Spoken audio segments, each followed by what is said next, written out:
Hi friends, welcome back to Revas world. இன்னைக்கு நம்ம ரேவாஸ் வேர்ல்டில் என்ன வீடியோ அப்படின்னு பார்த்தீங்கன்னா, சென்னா தால் வடை தான் நம்ம இன்னைக்கு பார்க்க போகிறோம். கொண்டக்கடலை வடை. ஸோ இதுக்காக கொண்டக்கடலையை நல்லா 7லேருந்து 8 மணி நேரம் போல் நல்லா ஊற வச்சு எடுத்து வச்சுருக்கேன். இப்போ ஊற வச்ச கடலையோட அளவு பார்த்தீங்கன்னா ஒரு 2 கப்பு போல் இருக்கும். ஸோ அதுக்காக 1 டீஸ்பூன் அளவுக்கு பெருஞ்சீரகம் சேர்த்துக்கோங்க. ஏன்னா எப்பயுமே பருப்பு வடைக்கெல்லாம் அந்த பெருஞ்சீரகத்தோட வாசனை ரொம்ப நல்லா இருக்கும். பெருஞ்சீரகம் சேர்த்துருக்கேன். 2-3 பச்சை மிளகா, உங்கள் காரத்துக்கு ஏற்ப பச்சை மிளகா இல்லைன்னா நீங்கள் காஞ்ச மிளகா எது வேணாலும் சேர்த்துக்கலாம். எனக்கு இந்த பச்சை மிளகாவோட டேஸ்ட் நல்லா இருக்கும் அப்படிங்கிறனால பச்சை மிளகா சேர்த்துட்டு ஒரு மிக்சி கப்பில் சேர்த்து இதை நம்ம அரைச்சி எடுத்துக்கலாம். ரொம்ப ஃபைனாலாம் அரைக்கக்கூடாது. நம்ம பருப்பு வடைக்கு எப்படி அரைப்போமோ அதே மாதிரி தான் நம்ம அரைச்சிக்கணும். கல்லுப்பு அப்படிங்கிறதுனால நான் அரைக்கும் போதே போட்டு அரைச்சிட்டோம் அப்படின்னா கொஞ்சம் ஈஸியாக இருக்கும் இல்லையா, அதுக்காக தான் போட்டு அரைச்சி எடுத்துட்டேன். இப்போ அரைச்சது பார்த்தீங்கன்னா இந்த மாதிரி கொரகொரப்பாக தான் நீங்கள் அரைச்சிக்கணும்.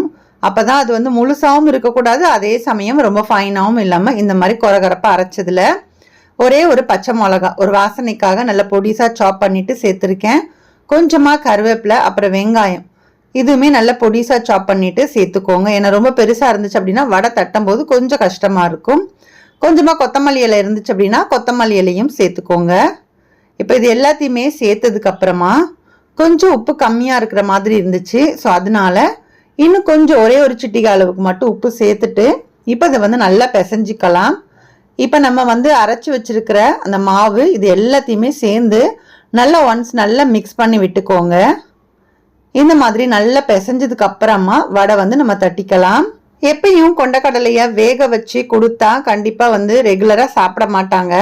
ஸோ அதனால தான் நம்ம குழம்பு, கிரேவி இந்த மாதிரிலாம் செஞ்சு கொடுக்குறோம். ஸோ இந்த மாதிரி எப்பயாச்சும் ஒரு டீ டைம் ஸ்நாக்ஸாக நீங்கள் வடை மாதிரி தட்டி கொடுத்தீங்க அப்படின்னா ரொம்பவே சூப்பராக இருக்கும். கண்டிப்பாக விரும்பி சாப்பிடுவாங்க.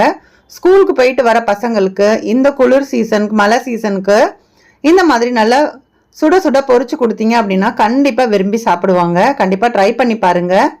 இப்போ ஒரு கடாயில் கொஞ்சமாக எண்ணெய் சேர்த்துருக்கேன். ஏன்னா ரொம்ப எண்ணெய் சேர்த்துட்டோம் அப்படின்னா அதை ரீயூஸ் பண்ணுற மாதிரி இருக்கும் இல்லையா, அதனால அதிகமாக சேர்த்துக்காதீங்க. கம்மியாகவே எண்ணெய் சேர்த்துட்டு இப்போ அந்த எண்ணெய்க்கு தகுந்தாப்புல வடை எத்தனை வருமோ அது மாதிரி நீங்கள் தட்டிட்டு சேர்த்துக்கலாம். எனக்கு ஒரு 3 வடை வந்துச்சு. ஸோ அதனால அந்த மாதிரி போட்டுக்கிட்டேன். இப்போ இது ஒரு சைடு நல்லா வெந்ததுக்கு அப்புறமா மறுபடியும் நம்ம திருப்பி போட்டுக்கலாம். இந்த மாதிரி கொஞ்சம் எண்ணெய் கம்மியாக வச்சுக்கிட்டோம் அப்படின்னா இது மறுபடியும் தாளிப்புக்கு மட்டும் யூஸ் பண்ணிக்கலாம்.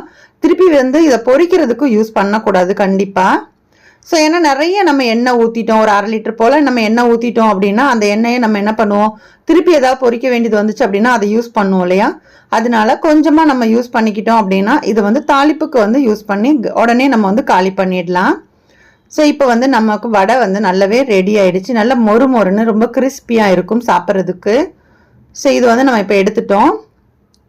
அதே மாதிரி நான் மறுபடியும் ஒரு 3 வடை வந்துச்சு. அந்த எண்ணெய்க்கு எவ்வளோ வருமோ அந்த அளவுக்கு மட்டும் போட்டுக்கோங்க. ஏன்னா நம்ம அதிகமாக போட்டுட்டோம் அப்படின்னா உங்களுக்கு அந்த ஈவனாக உங்களுக்கு பொரிஞ்சு வராது இல்லையா, அதுக்காக தான். இப்போ மறுபடியும் ஒரு 3 வடை போட்டுட்டு அதையுமே நம்ம பொரிச்சு எடுத்தாச்சு. பார்க்கும்போதே உங்களுக்கு தெரியும்னு நினைக்கிறேன். ரொம்ப கலர்ஃபுல்லாகவும் இருக்கும், நல்ல கிறிஸ்பியாக இருக்கிறது உங்களுக்கு பார்க்கும்போதே தெரியும்னு நினைக்கிறேன். இப்போ இதே மாதிரி இருக்கிற மாவு எல்லாத்தையுமே நம்ம வடை தட்டி பொரிச்சு எடுத்துக்கலாம். ஸோ நான் எடுத்துட்டு உங்களுக்கு நான் காமிக்கிறேன்.